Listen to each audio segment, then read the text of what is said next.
Like to turn your passion for meditation into a new, fulfilling career, guiding others and yourself on a journey of deep healing and transformation, then you won't want to miss a moment of this Awakened Mind podcast. Welcome. Today we're going to have a podcast on meditation with Tony. Tony is a meditation teacher currently living in Thailand.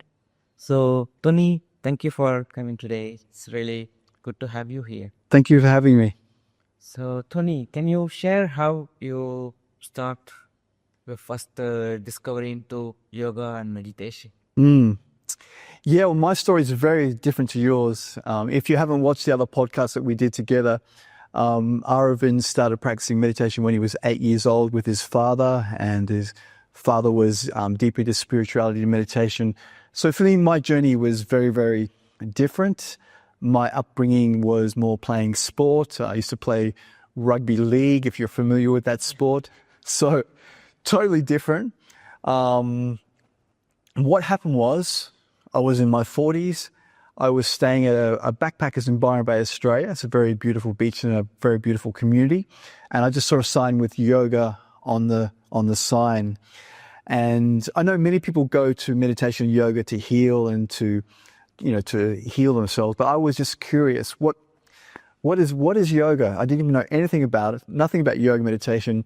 So I went to my first class, and it was actually an Australian teacher, but he was a very good teacher. And interesting for you is he had his guru's shoes. He used to live with his guru, because you know how important the guru's shoes are. He had his guru's shoes, and he was a very good teacher, a very, really, really, really good teacher, traditional teacher. And I had some really interesting experiences in the first class. Like, I wasn't going into the class to heal or reduce stress, but when I went into the class and started doing yoga, I had these experiences where I was aware things that were stressing me and bothering me started to arise during the class. And then somehow, even though with no yoga experience, no med experience, I started to view them as, oh, why are you worrying about that, Tony? You know, it was more like some sort of awareness that I never had just spontaneously arise. I started to view these things that were bothering me, and I started to just talk to myself, say, it's okay, Tony, you don't have to worry about those things. So something along those lines, my first class, and then I was just inspired to do more. So I ended up living with that teacher and had some interesting experiences. He was an interesting person. He was talking to his horses and communicating with these type of things. So that really inspired me to learn more. And the other thing that on that topic that he said to me was, he started talking about how the yogis accept all religions and all gods, and it's non-dogmatic. And interesting thing for me at that time, I thought that was, how could that be possible? You know what I mean? I had a little bit of a Christian upbringing, though I wasn't really religious at all at that point in time in my life. And it's interesting when he brought those concepts to me, that you accept all religions and everything. I sort of felt that was a weird concept, you know. And now it's totally different, you know. Coming to this point now, 20 years later, we accept everything, and I'm very have a different mindset. But yeah, so I started off with him. Then that just immersed me. Interesting thing was, I was connected to Indian teachers, and I was connected to more very traditional practices. I don't know why, maybe past lives, I don't know. And then I just started practicing more and more. At that time, I was working in the music industry. So I had my own recording studio, and I was working for a lot of famous international acts and people, which at the time, a lot of my ego was I thought it was great, you know, working for these famous people. But in reality, it wasn't as good as what it seemed. So I kept on practicing. I read Yogananda's book and all the stories in Yogananda's book, and that inspired me to go to India. So I went to India. I lived in some ashrams in Rishikesh, and then I did a teacher training in Nasik. This is the place was called Yoga Point. It's 4 hours from Bombay. It was a very good training, actually. Yeah. So then I got pretty sick in India. So I come back home 50 kilos. So I'm like 80 kilos now. And then I had no inspirations to teach at all. I come back home, I got a job in a gym because I wanted to work in health and fitness. So I got a job in a gym selling gym memberships of all things.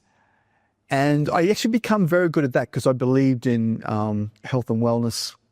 And another gym poached me and wanted me to work for them as a sales representative. And I just went, look, I'm getting out of this industry, but this was a year after I come back from India. And I couldn't sit for a year because my knees were so much pain because I pushed myself in India. So don't push yourself in the yoga. And I said, look, I'm not looking at any sales job, but I'm a qualified yoga teacher having yoga classes. So he put me on to the group fitness coordinator, and then I taught my first yoga class after going to India, not thinking I wanted to teach, coming back home, not even wanting to teach. And then I taught my first class, and then that just started me. I started getting more and more classes. Maybe I was teaching 15 classes a week at certain times.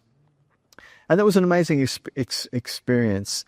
And then it got to a point where I thought I needed to learn more. I wanted to deepen my teaching even more. So I did another 2 full-time yoga and meditation teacher training courses. That was in Australia. But the very deep connections with India. Interesting thing there, a lot of the teachers were white Australians, but they spent 20 years in India. They're very, very learned teachers. Yeah, there were a lot of them were authors. They wrote many books on yoga and meditation. Very psychologists, doctors. Yeah, a lot of them were amazing teachers. So yeah, it was really, really good. So that's my journey starting off in yoga meditation. Yeah, it's a really interesting journey. Yeah. India, you can find the yogis in north, south, east, west, different. There are so many ashrams in India. Yeah, there's so many there. So many traditions. So many traditions. Yeah. Yeah, it's quite, it's very, very fascinating, all the different traditions. Yeah. If you'd like to take a deeper dive into the methodologies in this podcast or take your personal meditation practice to a whole new level, then I've created a brand new free training for you on how to become a confident, successful meditation teacher, even if you've never taught meditation before. Simply visit the link in the description to get access to the free training. So what inspired you to teach meditation or to develop a teacher training program? Yeah, so I'm probably a little different to a lot of yoga teachers because that particular tradition, they taught us a lot of all different yogic techniques, but they were very deep into meditation as well. So I learned how to meditate quite well from that yoga teacher training. And my plan was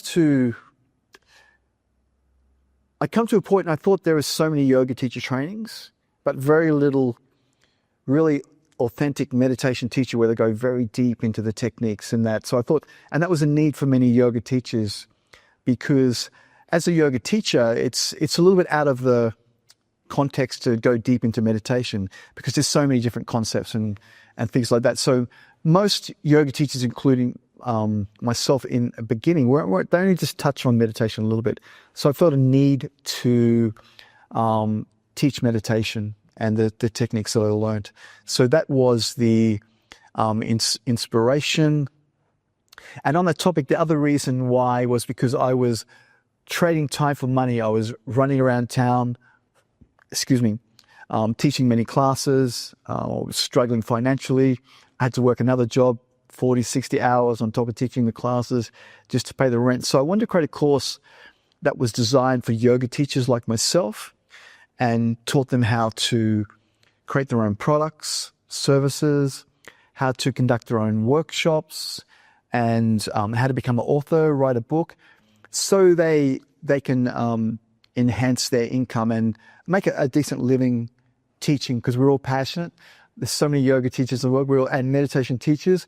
We're all really passionate about what we do. We love what we do, but a lot of us, we're not really making a full-time living, even though it does have some amazing benefits for your own health and well-being. So that's why I created the course, integrate all those things that I wish I had myself. Yeah, Yeah. As we see, like nowadays, there are so many trainings of yoga. Yeah. Often people associate the yoga with the physical Yeah. asanas. Mm. So yoga is beyond the physical, and often there are so many people are getting into training, and then we ended up only the physical aspect, and then the meditation is very little. Yeah, very little. Yeah, yeah. So this is also one of the misconception about yoga. Like it is the limit.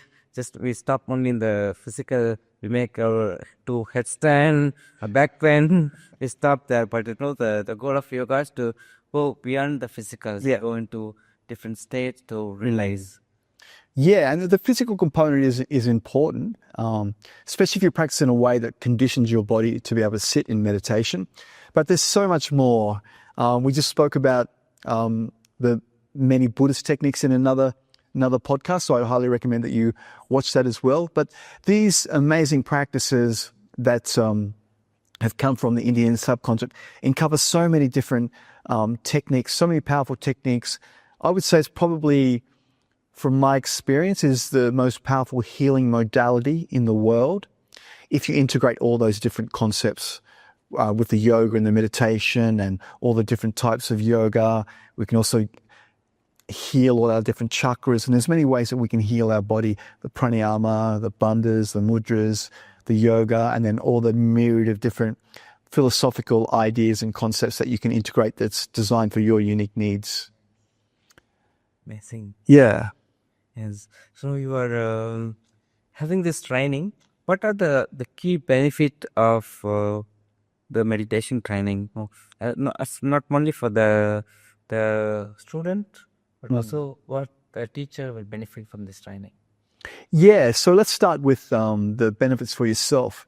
When you do become a meditation teacher, it inspires you to practice more yourself.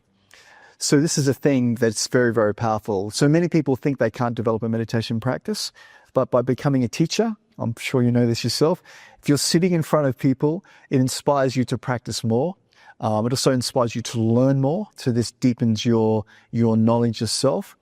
So on that aspect, it's a very powerful way to heal your own life. You kind of think you become a meditation teacher to help other people, and it's a very altruistic thing to do, and you do help other people, make the world a better place, but you heal yourself as well. Right.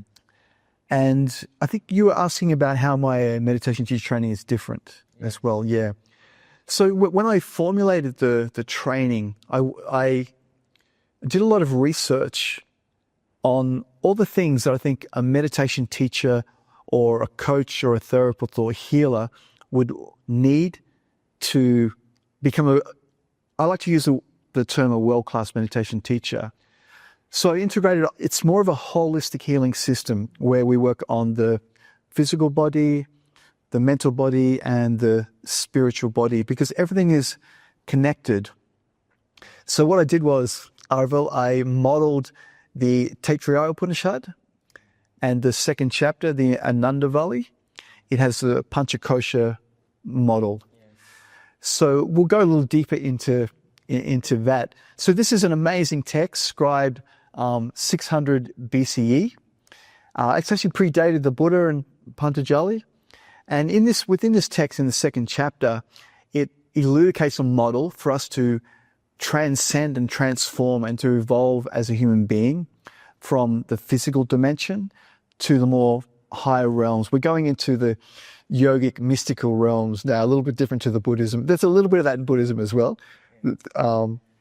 So in this amazing text, they start off with what is called the Annamaya Kosha. Annamaya Kosha is related to the physical body. So it's the importance of healing your physical body. And they talk about in the Anandavali about the importance of diet. Interesting, 600 BCE, they're even talking about diet is there as well. But also it's not just about your food, it's also about your environment and who you're surrounding with and the energy and the nourishment that you receive from your environment.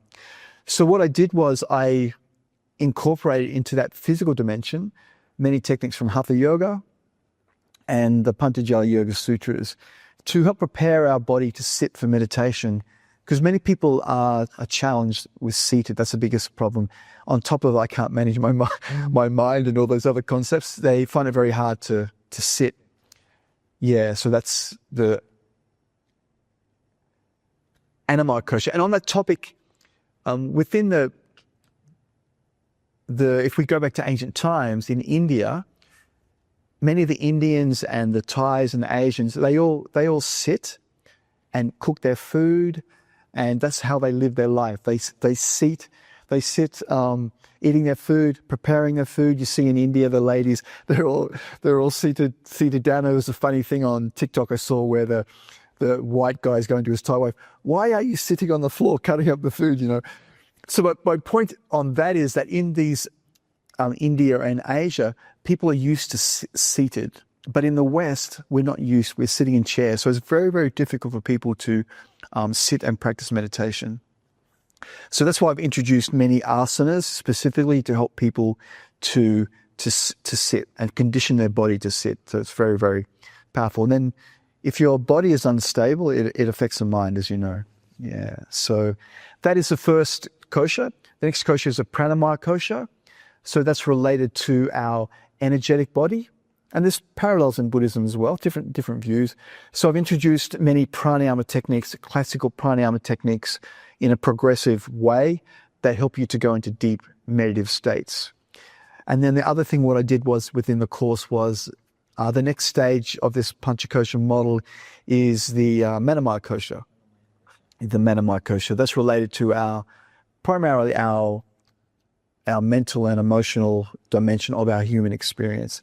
So I've introduced many techniques to help people to manage that. I do teach basic Four Noble Truths and Eightfold Path as well, but then we also go deeper into these other concepts of the Patanjali Yoga Sutras as well, and other ancient meditation techniques such as Sakshi Dhyan and Chittakash Dharana.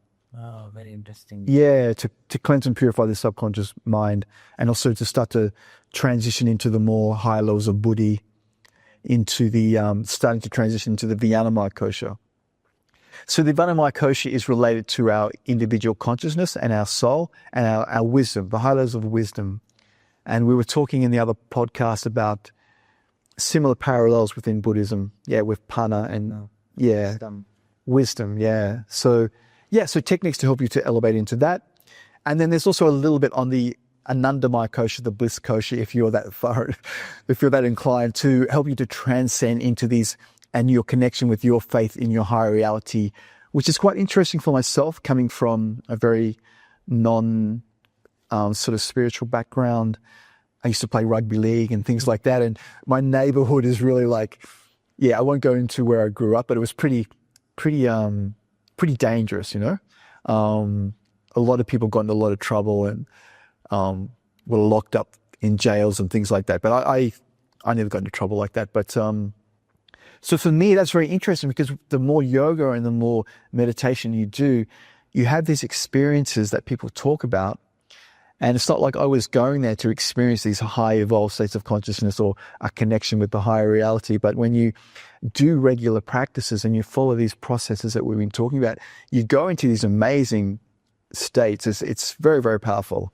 And once you experience these things, you still have challenges in your life, but you have these skills that you can keep on coming back to help you to manage all the stress and challenges that we all have. So that's the basic model that I modeled the Taittiriya Upanishad, and then I introduced the best techniques from all the different wisdom texts, the Vedas, Upanishads, Buddhism, Patanjali Yoga Sutras. So that's the core foundation of the teachings. Yeah. It's very interesting how this Buddhism and the yoga is like connecting. Parallel. That's one thing that I did when I studied a lot of the different texts. Not super deep, but I spent a lot of time reading a lot of books, and I studied a lot of the basic Buddhist texts, the Vedas, Upanishads, the Tantric texts. And what I realized was that there's many similar concepts. They're just viewed at different ways. And some of the concepts are different, but then different people connect with that, and it's fine. So That's on the practical side, how I developed the course. Very, Yeah. very interesting. Yeah. Tony, nowadays,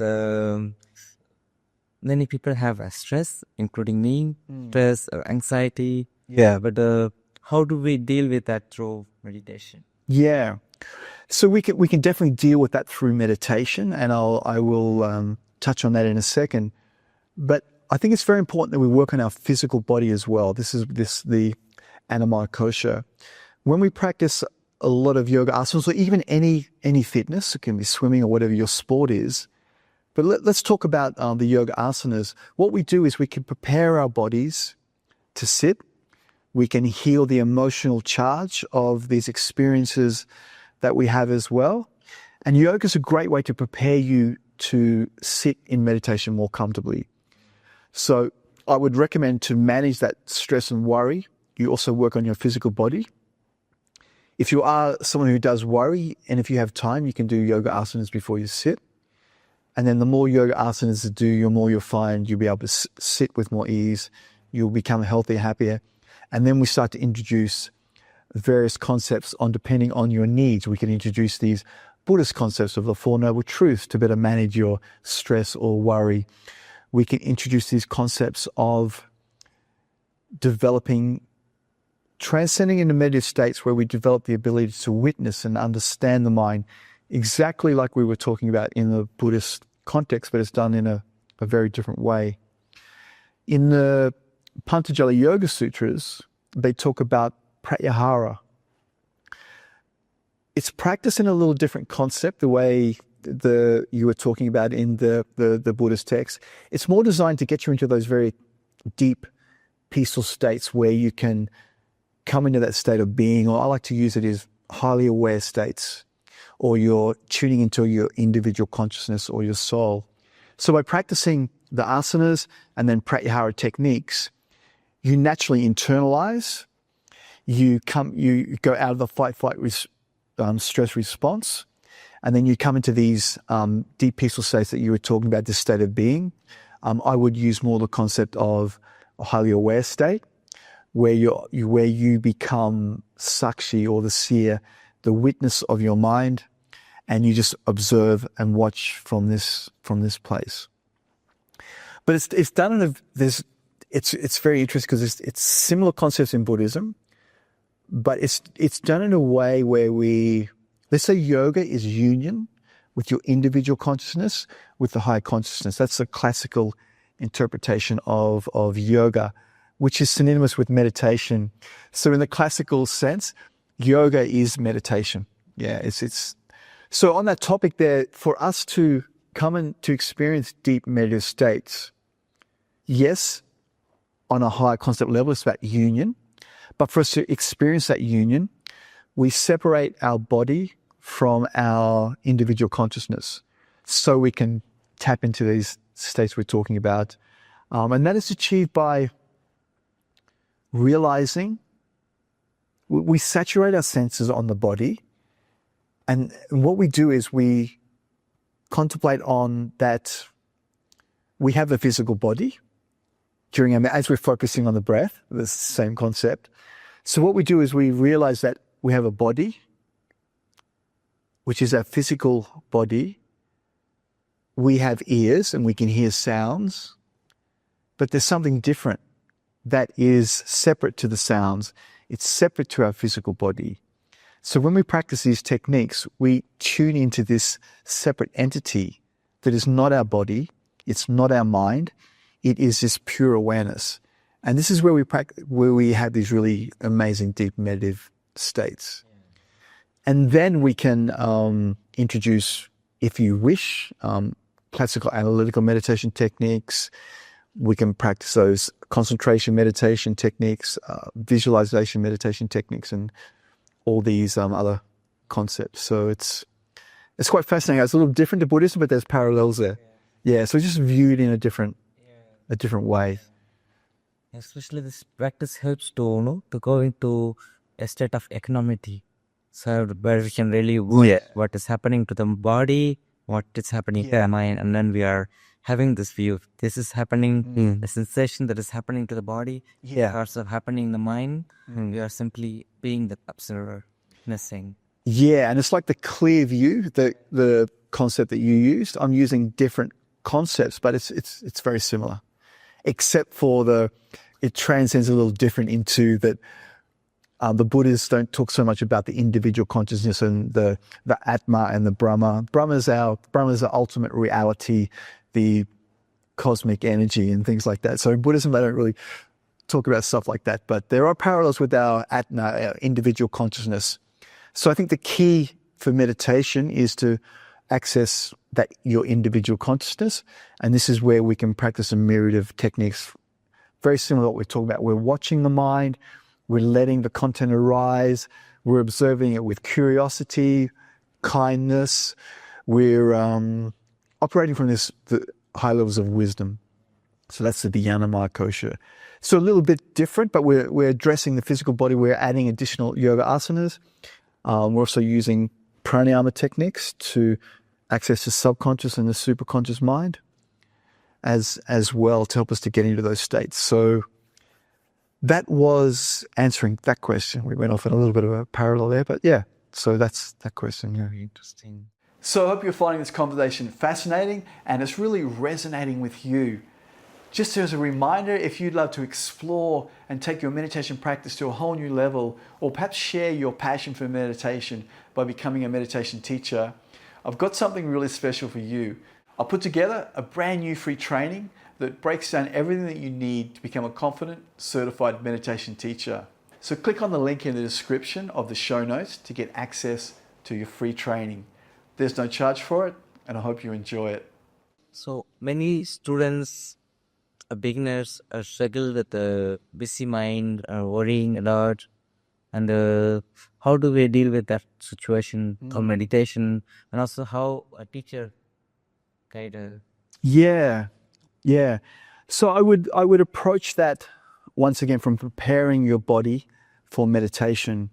Many people, they're very active and busy, their mind's busy, so they try and sit, okay, I'm going to meditate.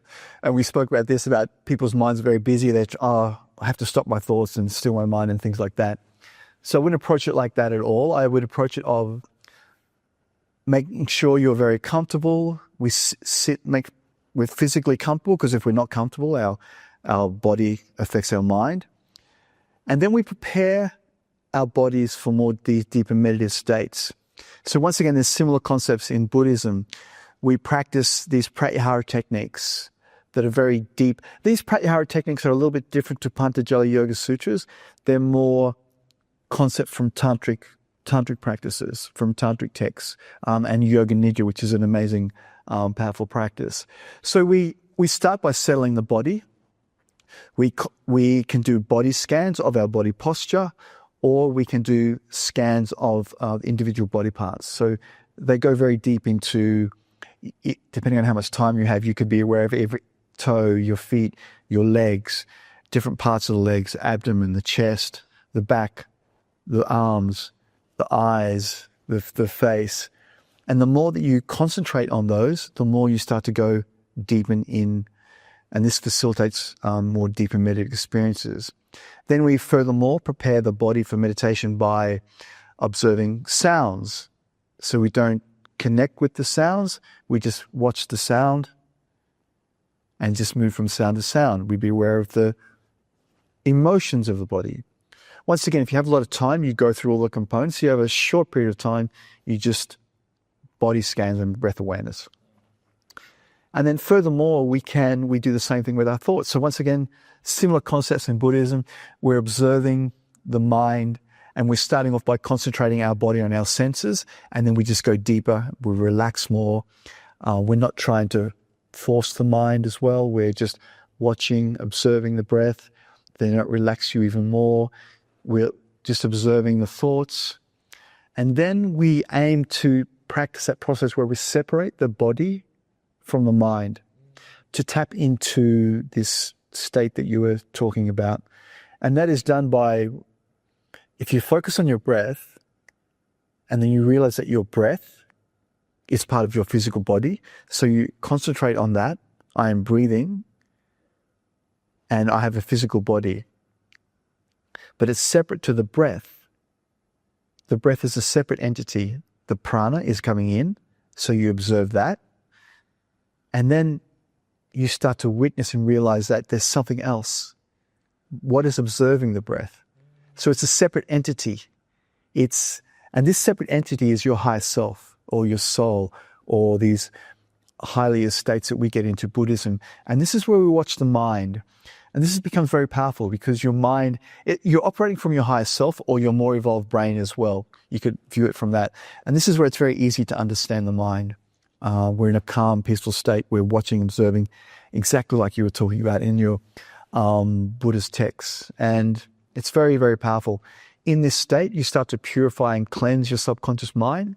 Your mind naturally, we're talking about the healing. Your mind has this ability to naturally heal past experiences, but it needs the right conditions. So this is getting us into these states where it's the right condition. And then we can further introduce these classical Buddhist techniques as well. I like to introduce that into these the concepts as well.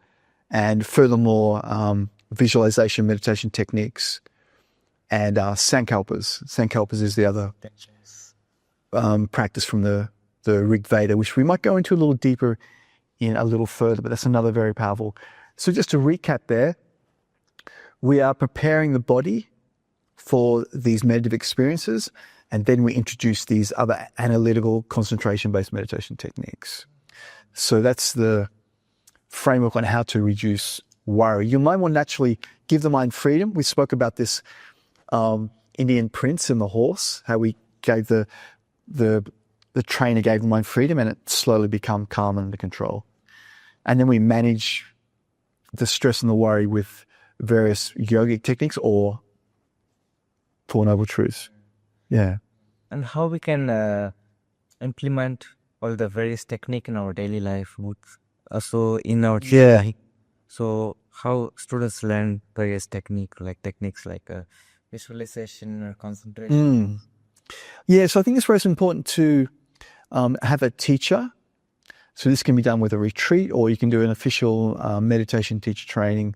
So I think that's the best way to find a training where they do teach you these various different concepts and techniques, because that's the best way to learn. You know, if you have even a basic understanding of the Buddha's teachings, if you have a basic understanding of mantra meditations, visualization techniques, that inspires you to practice more, and it gives you tools to develop your own practice and to help others. And I think it's very necessary that you have these other techniques if you're a teacher, because your students have unique needs, and we need to adapt we need to help them to overcome their challenges and goals. Yeah. So, yeah, and that's what I do. I help my students learn a variety of meditation techniques, customized for their students' unique needs. And the beauty of that is you can also utilize those various techniques to create your own courses, unique courses as well. So it's unique to your students to help them, and a little different to what everybody else is doing as well. So differentiate, what's the word for it? It sort of sets you apart a little bit, and it's really good because you get great results for your students, and that helps your students coming back, referrals. Yeah, so it's really interesting how you built the training. It's very fascinating. You brought from combining the yogic aspect and also the technique from Buddhism as the philosophy. Yeah. Really interesting. And who will be the ideal person to get into the training? Who is this training is for? Yeah. Any individual can do it, or? Yeah, I think, so let's talk about that. Many people think that they have to be meditating for years to do a teacher training course and to learn meditation. However, I think if you learn the right techniques, you could do this course as a total beginner without any meditation. It could even be better because some people are very conditioned. They think you have to stop your thoughts, still your mind, or they think meditation is just about secret mantras or that. So it could be even more challenging in that sense. So it could be for a complete beginner.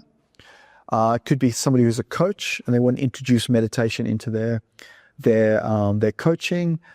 Corporate professionals, very important for them, they can introduce it. Nurses, doctors, therapists, psychologists, all these type of people, I help them to become a certified teacher, and I help them to customize their learned practices that they can customize for their students' unique needs, and then create workshops, classes, and retreats specifically designed for their unique needs. It's very interesting. And what kind of transformations the persons can expect when they do the training? Because Yeah. you learn various aspects of the meditation from various philosophy, various tradition. Yeah. What they can expect, know what transformation can happen. Yeah. So, I mean, if I could speak for myself, when I did that first yoga teacher training, and there was meditation in that training as well, I would say that's the best thing that I've ever done in my life. Totally transformed my life.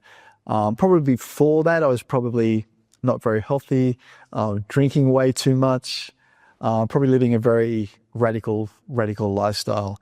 But that was the key transitioning point in my life that set me off on a totally different trajectory.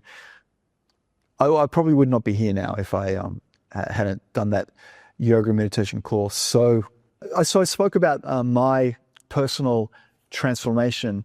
So what you can expect is when you start to deepen your meditation practice and partake in a meditation teacher training course, we spoke of this inspires you to practice more.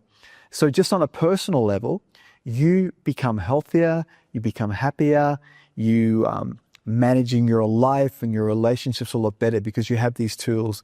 And when you do practice meditation more, you can people know, they can tell. And then this helps you to, when you do teach classes, you're vibrating on a different level, and you can share from your experiences. So it's very, very powerful. And then if you are a coach or a therapist or a healer, you might be trading time for money like I was teaching yoga and meditation classes. So you're running around town, you're teaching many classes, you're loving doing it. It's very altruistic, but you're struggling financially. And then you probably have to have another job, or you might be working 60 hours in your job.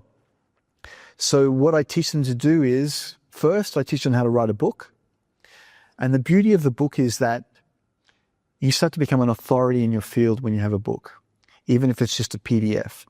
But even if you didn't want to use that book, what I teach them to do is I teach them to formulate the chapters so they can create custom meditations from the chapters of the book. They can formulate a workshop from the book, a retreat from the book, and they can also create their own online courses. I teach them how to script their own guided meditations, customized once again.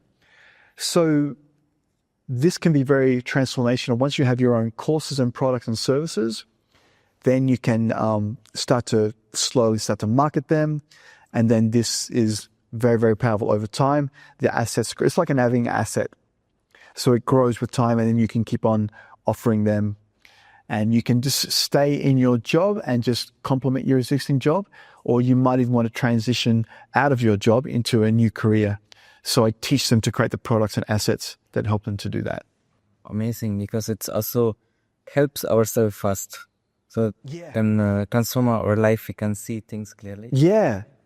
Because waking up every day doing something you love, it's, we've all been there. I know it wasn't so long ago I was in the corporate environment working, 60 hours, grinding away, going to work every day going, ooh, I don't really want to be here.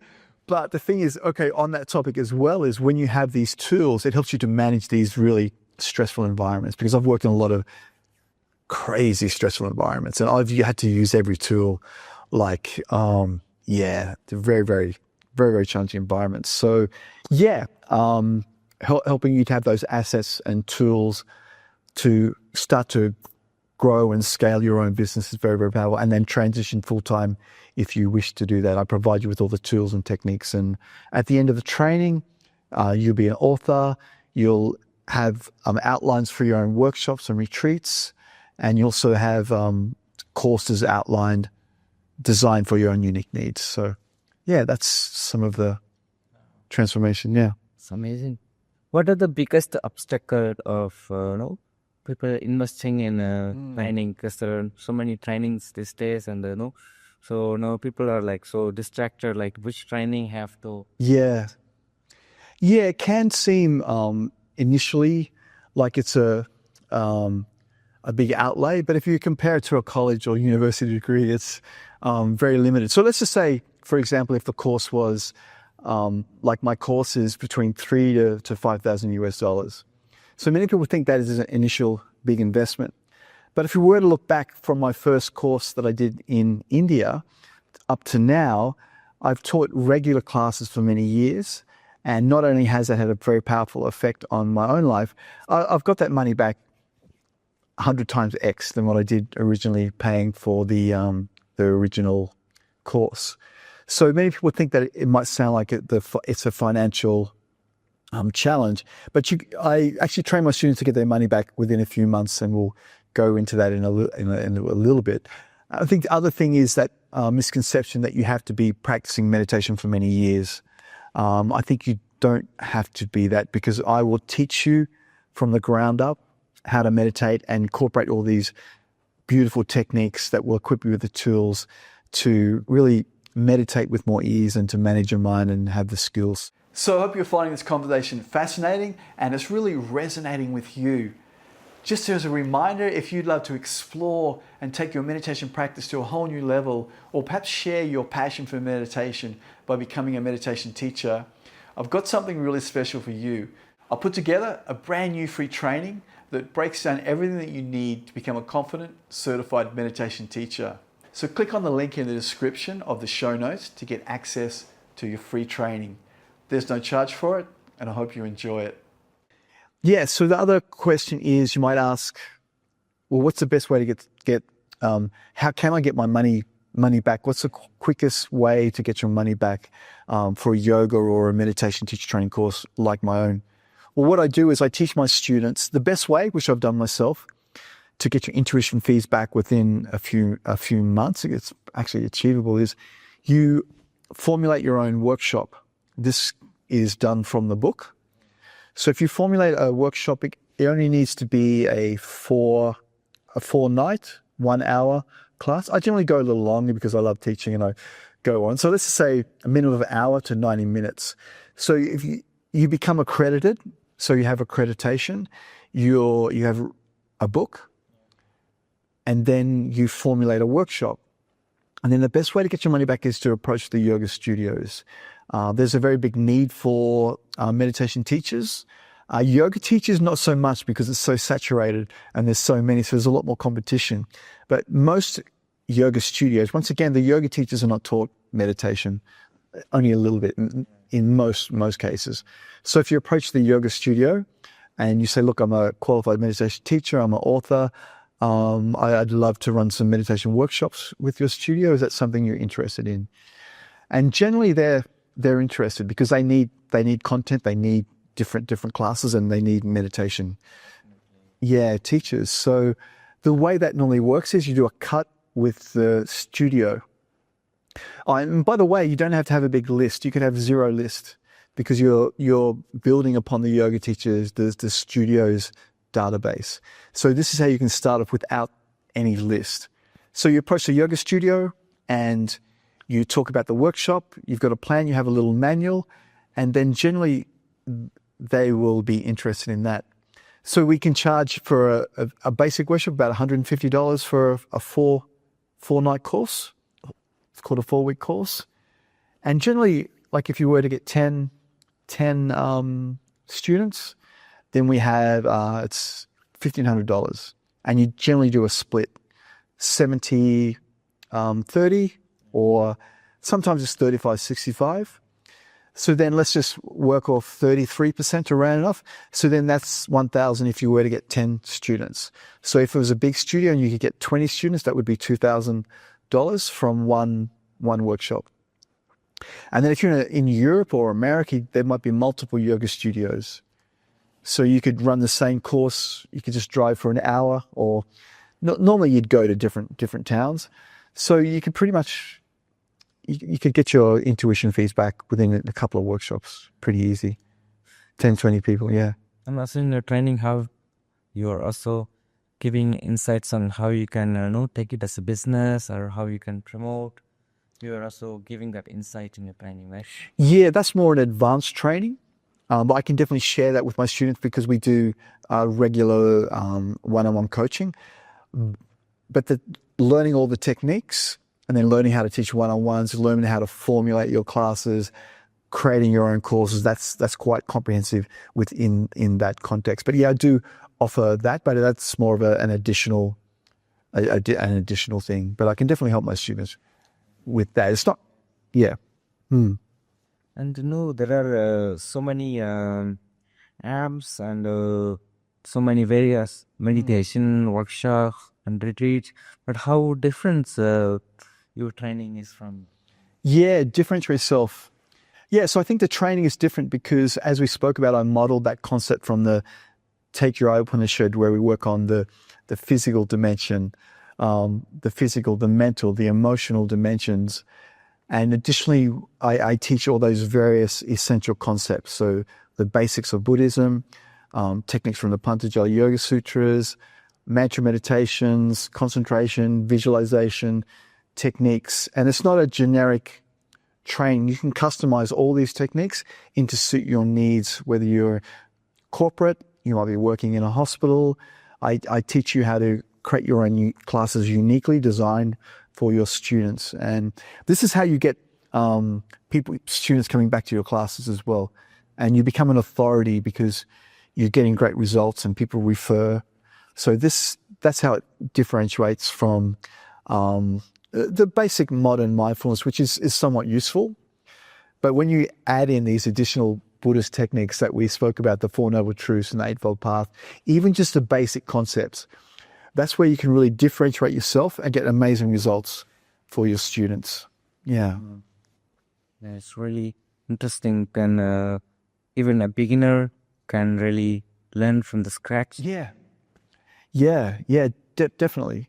With the right training, I think, Yeah, and the right, and you need to know various concepts and techniques. You can teach just one technique, and it is done, but I generally don't think, I think you need more tools. That's my view, and you need to learn just, not just basic mindfulness. You need to learn what the Buddha taught, as we spoke about in the other podcasts that I did with Arvind. So if you're finding this inspiring, we go very deep into Buddhism in the other podcasts. So I'd recommend subscribing and liking and going to Arvind's channel or my channel. We have that discussion there. And on that topic, I think it's very important that you have a teacher who can teach you various meditation techniques and also teach you how to sit in a meditation posture. Yes, you can use chairs and you can use props, and I teach my students to do that. But ultimately, you really need to be able to sit in a meditation posture. And most influencers that teach meditation, everyone's an expert in meditation, but unfortunately, most of those people, we never even see them sitting in a meditation posture. So I think it's very important that you have an experienced teacher that can help you to learn all these various techniques that the ancient yogis and the Buddhas taught. Sorry, I had to sit. And what advice would you give to somebody who is really struggling or stuck in life? Yeah, if they were really not sure if the meditation training will help them. Yeah, just take the training. It will be the best investment you will ever do in your life. Even to just help you to reduce stress. This can help you to reduce stress-related diseases. It could help you just to reduce heart attack, stroke, diabetes, all these other stress-related diseases that occur in the body. So if you were just to do the training and it just help you to manage stress, it's a life-changing thing. And then furthermore, when you learn to meditate and heal your own life, then you can help heal others. Then this has an effect on your family. It has effect on the whole world. And the world is in a really big need for meditation teachers. The world is in quite a chaotic state at the moment. And the Dalai Lama said that if every 8-year-old meditated, then that violence would be eliminated from the world in so many years. So never been a more important time to meditate. help heal yourself and help heal others, I would just go for it. Yeah. So Tony, it was really interesting conversation with you. And no, the listeners are online, where listeners can find more resource or more information about meditations and Yeah. tips, especially from you. Yeah. Okay, so first of all, I recommend follow me for more tips and advice. And in the description, there'll be links to my books and courses, which are very good resources. And if you'd like to become a certified meditation teacher, you can book a strategy call. There'll be a link in the description. And on that topic, if you'd like to take a deeper dive into Buddhism, Arvind has a brand new YouTube channel, which this content will be on, and other discussions that we had that go very deep into Buddhism. I'd recommend that you check his channel out as well. I'll leave a link in the description for that. So thanks so much for watching. Thank you, Arvind. Peace, brother. It was good conversation. It was really interesting. Thank you. Thank you. Peace. So thanks so much for watching. I hope you've learned a lot of useful information, and it's really given you insights into the possibilities and the benefits of becoming a meditation teacher. And on that note, if you're really serious about enhancing your personal meditation practice, or you'd like to learn how to share the power of meditation to help many other people around the world heal and transform their lives, then that training on how to become a confident meditation teacher, even if you're new to meditation, is in the show notes. I think you'll find it very useful, and there's no charge for it.